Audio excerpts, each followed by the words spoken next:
करू चालू. हा,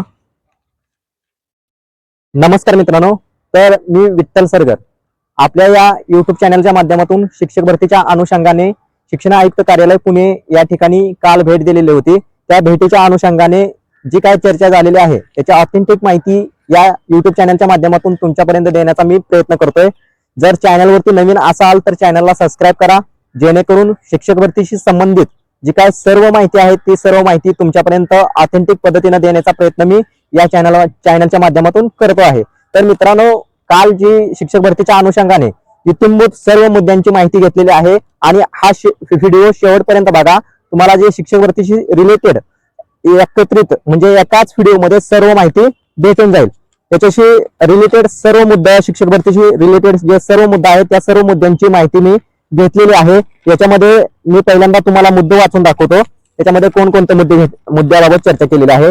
शैक्षणिक कार्यता, त्याच्यानंतर ना तुमची जी व्यावसायिक कार्यता आहे त्या व्यावसायिक कार्यता, त्याच्यानंतर ना नॉन क्रिमिनल, त्याच्यानंतर ना EWS, डोमासाईल, प्रोजेक्ट खेळाडू, जे इतर जे सर्टिफिकेट आहे त्या सर्टिफिकेट बाबत, तसेच पेसा क्षेत्रातील जागा, त्याच्यानंतर ना तुमचं जे वय आहे त्या वयासंबंधी TET CTET मिसमॅच, त्याच्यानंतर ना विद्यापीठाच्या ज्या पदव्या आहेत त्या पदव्या संदर्भात चर्चा आणि CGPA, त्याच्यानंतर ना शिक्षण सेवक जो प्रस्ताव आहे त्या प्रस्तावाबाबत पण चर्चा केलेली आहे.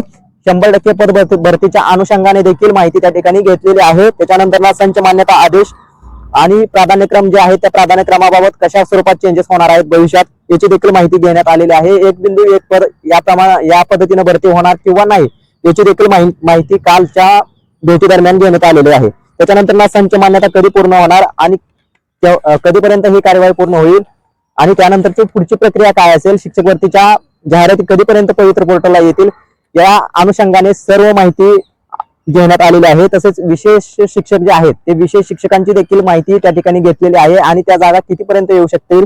त्यानंतर ना प्रवर्ग जो आहे तुमचा प्रवर्ग चेंज करता येतो का याबद्दलची देखील माहिती घेण्यात आलेली आहे. तसेच नगरपालिका किंवा महानगरपालिका त्यांची आचारसंहिता, त्यानंतर ना त्यांचं जे संच मान्यतेचं काम, त्यानंतर ना जे अतिरिक्त शिक्षक आहेत त्या अतिरिक्त शिक्षकांचं समायोजन, ह्या अनुषंगाने सर्व माहिती आजच्या या व्हिडिओच्या माध्यमातून आपण पाहणार आहोत. तर मित्रांनो, हा व्हिडिओ तुमच्या मित्रांपर्यंत जास्तीत जास्त शेअर करा आणि प्रत्येक डिटेल्स या व्हिडिओच्या माध्यमातून मी तुम्हाला देत आहे आणि हा व्हिडिओ शेवटपर्यंत तुम्ही नक्की बघा.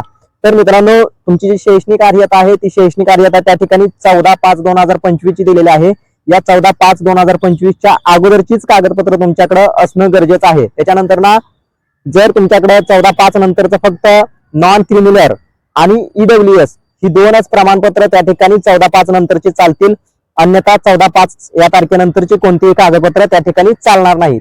त्याच्यानंतर ना दुसरा महत्वाचा मुद्दा म्हणजे व्यवसाय कार्यता. याच्यामध्ये परीक्षा परिषदेने व्यवसाय कार्यतेबाबत शासनानंच त्या ठिकाणी एक GR काढून तुम्हाला सूट दिलेली होती.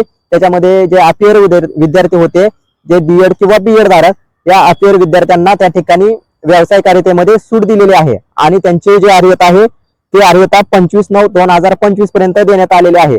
याच्यामध्ये एक महत्वाचा मुद्दा म्हणजे या ठिकाणी EWS आणि नॉन क्रिमिनल ही दोनच 25-26 या आर्थिक वर्षातील जे सद्यस्थितीत जे डॉक्युमेंट आहेत ती डॉक्युमेंट पवित्र पोर्टलला चालतील. अपलोड केली तर तुम्हाला काय अडचण येणार नाही. किंवा यापूर्वी जर तुम्ही टेट एक्झाम दिलेली असेल आणि त्यावेळेचे जर वैध डॉक्युमेंट असतील नॉन क्रिमिनल किंवा EWS ते असेल तरी चालेल, किंवा नवीन देखील आता सद्यस्थितीत असलेलं तुमच्याकडे चालू शकतंय.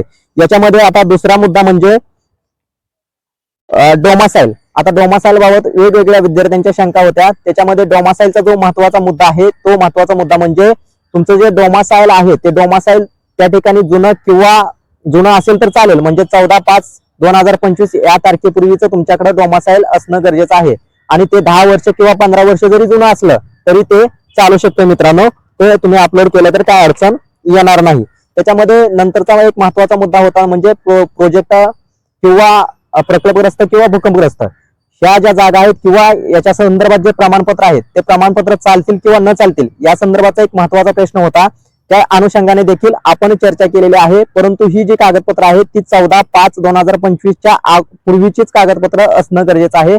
त्याच्यानंतरची कागदपत्र चालणार नाहीत.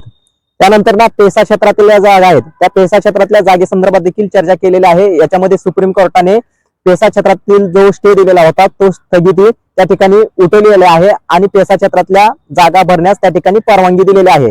याच्यामध्ये पेसा क्षेत्रातल्या जागा आहेत त्या जागा भरताना सुप्रीम कोर्टानं असा आदेश दिलेला आहे की पेसा क्षेत्रातल्या ज्या जागा आहेत त्या पेसा क्षेत्रातल्या जागा 50% पेसामधून भरण्यात याव्या आणि उर्वरित ज्या 50% जागा आहेत त्या खुल्या प्रवर्गातून भरण्यात याव्यात, अशा पद्धतीनं सुप्रीम कोर्टानं आदेश दिलेले आहेत. परंतु हे जरी आदेश असलं तरी त्या ठिकाणी सामान्य प्रशासन विभागाचा शासन निर्णय त्या ठिकाणी येणं गरजेचं आहे. सामान्य प्रशासन विभागाने त्या ठिकाणी शालेय शिक्षण विभागाला आदेश किंवा त्या ठिकाणी शासन निर्णय काढल्यास पेसा क्षेत्रातल्या ज्या जागा आहेत त्या जागा पवित्र पोर्टलला येतील. त्याच्यानंतर ना दुसरा मुद्दा म्हणजे तुमचा वयाचा मुद्दा होता.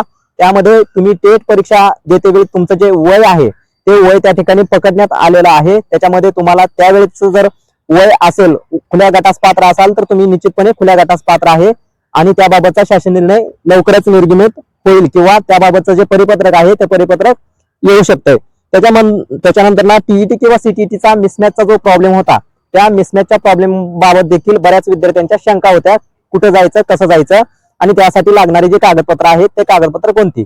याच्यामध्ये पवित्र पोर्टलला सूचना देण्यात आलेल्या आहेत. तरी देखील मी तुम्हाला सांगतो टीईटी किंवा सीटीईटीचा जो मिसमॅच आहे तो मिसमॅचचा प्रॉब्लेम तुम्ही स्वतःच्या जिल्ह्यात दूर करू शकता किंवा तुम्हाला जो हवा असेल तो जिल्हा किंवा जवळचा जिल्हा असेल तर त्या जवळच्या जिल्ह्यात देखील दूर करू शकताय. त्याच्यामध्ये पवित्र पोर्टलवरती रजिस्ट्रेशन करताना जो मिसमॅचचा प्रॉब्लेम आहे तो चेंज इन डाटा या मेनू अंतर्गत त्या ठिकाणी तुम्हाला दूर करता येईल.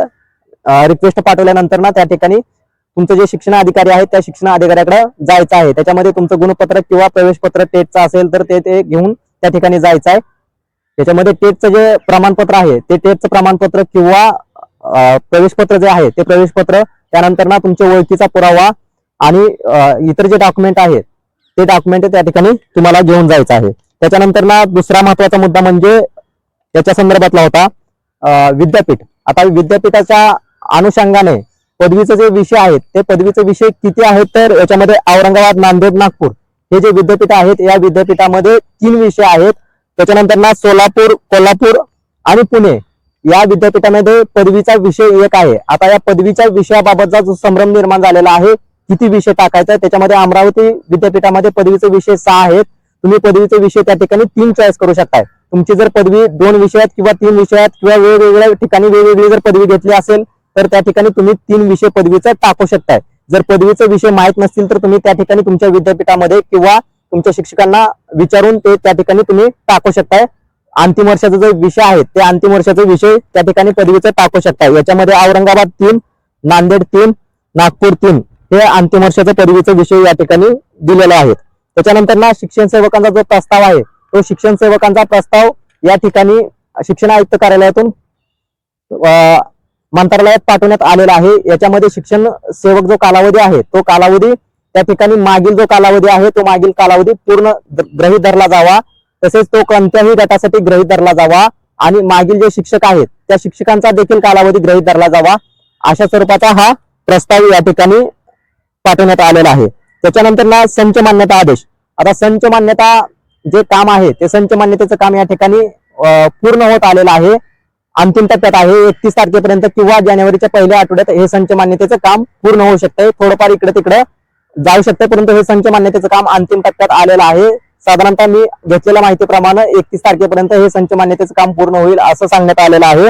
त्याच्यामध्ये संच मान्यतेचं काम करताना त्या ठिकाणी आदेश देखील देण्यात आलेला आहे की कला शिक्षक असतील किंवा क्रीडा शिक्षक असतील त्या कला आणि क्रीडा शिक्षकांच्या ज्या पदं आहेत ती पदं या ठिकाणी पवित्र पोर्टलला संच मान्यतेमध्ये दाखवण्यात यावी अशा स्वरूपाचे आदेश देण्यात आलेले आहेत. त्याच्यानंतर ना लिमिटेड प्राधान्यक्रम. आता याच्यामध्ये हिवाळी अधिवेशनामध्ये हा प्रश्न जास्तीत जास्त गाजला होता. त्याच्यामध्ये जे विद्यार्थी आहेत ते विद्यार्थी त्या ठिकाणी प्राधान्यक्रम टाकून गेलेले नाहीत किंवा संस्थेवरती हजर झालेला नाहीत, अशा स्वरूपाचा प्रश्न त्या ठिकाणी अधिवेशनामध्ये चर्चेला गेलेला होता.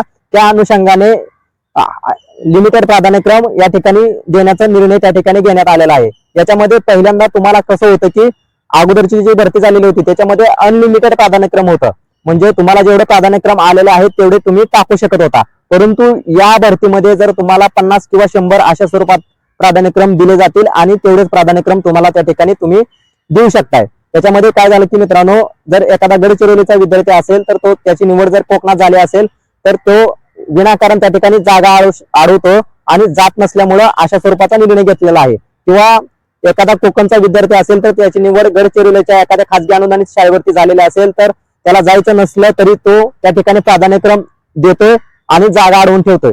अशा स्वरूपामुळे हा निर्णय या ठिकाणी घेण्यात आलेला आहे आणि त्यामुळं तुम्हाला त्या ठिकाणी केंद्रीय पद्धतीने भरती होईल, जिल्हा वाईज होणार नाही. फक्त प्राधान्यक्रम जे आहे ते प्राधान्यक्रम त्या ठिकाणी लिमिटेड देण्यात येतील.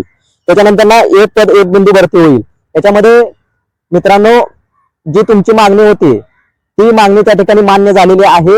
यापूर्वी जी भरती होत होती म्हणजे 1ली ते 5वी, 6वी ते 8वी, 9वी, 10वी, 11, 12वी असे जे गट होते आणि त्या गटानुसार त्या ठिकाणी निवड होत होती. म्हणजे पहिल्या भरतीमध्ये 1ली ते 5वी या गटावरती जर निवड झाली असेल तर तुमची 6वी ते 8वी या गटावरती दुसऱ्या टप्प्यामध्ये जाहिरात आली तर त्या टप्प्यात निवड होत होती. त्याच्यानंतर 6वी ते 8वी या गटावर जर निवड झाली तर 9वी, 10वी किंवा 11, 12वीला तो जाऊ शकत होता.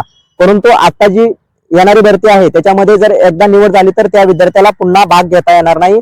एक बिंदू एक पद याप्रमाणेच भरती होईल. त्याचा फायदा सर्व विद्यार्थ्यांना होईल आणि त्याबाबतचा शासन निर्णय लवकरच निर्गमित होईल. त्याच्यानंतर ना महत्वाचा मुद्दा म्हणजे संच मान्यतेबाबतचा सांगितलेला आहे. संच मान्यता 31 तारीख किंवा त्याच्या अगोदर म्हणजेच जानेवारीच्या पहिल्या आठवड्यात साधारणतः पूर्ण होऊ शकते. विशेष शिक्षकांच्या ज्या जागा आहेत ते विशेष शिक्षकांच्या जागा पवित्र पोर्टलला येऊ शकतील. विशेष शिक्षक आणि क्रीडा शिक्षक त्यांच्या साधारणतः 4860 एवढ्या जागा येण्याची शक्यता आहे. त्या पण एकूण विशेष शिक्षक किती आहेत किंवा क्रीडा शिक्षक हे जे आहेत त्याचं देण्याचं प्रस्तावित आहे. या जागा देखील येण्याची शक्यता पवित्र पोर्टलवरती आहे. त्याच्यानंतर नंतरचा मुद्दा म्हणजे प्रवर्गाबाबतचा. तुमचा जो प्रवर्ग आहे तो प्रवर्ग त्या ठिकाणी तुम्हाला चेंज करता येईल. त्याच्यामध्ये तुमचं जे डॉक्युमेंट आहे तुमच्याकडे जातीचा जो दाखला आहे तो जातीचा दाखला 14/5/2025 या तारखेपूर्वीचा असणं गरजेचं आहे. तरच तुम्हाला तुमचा प्रवर्ग त्या ठिकाणी चेंज करता येईल. जर तुमच्याकडे 14/5/2025 पूर्वी जर दाखला असेल तर त्या ठिकाणी तुम्ही तुमचा प्रवर्ग चेंज करू शकताय. जर तुम्ही दुसऱ्या प्रवर्गातून दिलेले असेल किंवा ओपन प्रवर्गातून जरी टेट दिलेले असेल तरी तुमचा प्रवर्ग त्या ठिकाणी तुम्हाला 14/5/2025 चा जर तुमच्याकडे दाखला असेल तर जातीचा तर तुम्हाला प्रवर्ग त्या ठिकाणी चेंज करण्याची सुविधा दिलेली आहे. त्याच्यानंतर ना नगरपालिका, महानगरपालिका यांचा जो महत्वाचा मुद्दा आहे तो महत्वाचा मुद्दा या ठिकाणी आपण घेणार आहोत. त्याच्यामध्ये महानगरपालिकेच्या आचारसंहिता चालू आहे. त्यामुळे अतिरिक्त जे शिक्षक आहेत त्या अतिरिक्त शिक्षकांचं समायोजन त्या ठिकाणी होणार नाही. तसेच जिल्हा परिषद असतील त्या जिल्हा परिषदांचं देखील आचारसंहिता त्या ठिकाणी लागणार आहे. या आचारसंहितेच्या कालावधीमध्ये अतिरिक्त शिक्षकांचं समायोजन त्या ठिकाणी होऊ शकत नाही. जरी संच मान्यतेचं काम जानेवारी पर्यंत पूर्ण झालं म्हणजे जानेवारीच्या पहिल्या आठवड्यापर्यंत पूर्ण होईल, परंतु तो जो अतिरिक्त शिक्षकांचा मुद्दा आहे तो अतिरिक्त शिक्षकांचा मुद्दा आचारसंहिता जानेवारीमध्ये जिल्हा परिषदाची लागणार आहे. त्यामुळं हे समायोजन होणार नाही. तर अतिरिक्त शिक्षकांचं समायोजन साधारणतः 1.5 महिना चालणार आहे. म्हणजे जानेवारी, फेब्रुवारी आणि 1 मार्च पर्यंत जाऊ शकते. म्हणजे हे समायोजनच मार्च पर्यंत जाऊ शकते आणि त्यानंतर ना बदली प्रक्रिया सुरू होऊ शकते. म्हणजे आंतरजिल्हा बदलीचा टप्पा होणार आहे आणि आंतरजिल्हा बदलीचा टप्पा झाल्यानंतर ना मार्च नंतर ना पवित्र पोर्टलवरती जाहिराती येण्याची शक्यता आहे. माझा अंदाज साधारणतः मे जून पर्यंत जाहिरात येण्याचा एक माझा अंदाज मी वैयक्तिक सांगू शकतो. जाहिराती जास्तीत जास्त मे किंवा जून पर्यंत येतील. तर मित्रांनो आजचा हा जो व्हिडिओ आहे तो या व्हिडिओच्या माध्यमातून मी तुम्हाला ऑथेंटिक माहिती देण्याचा प्रयत्न केलेला आहे आणि हा व्हिडिओ तुमच्या मित्रांपर्यंत जास्तीत जास्त शेअर करा.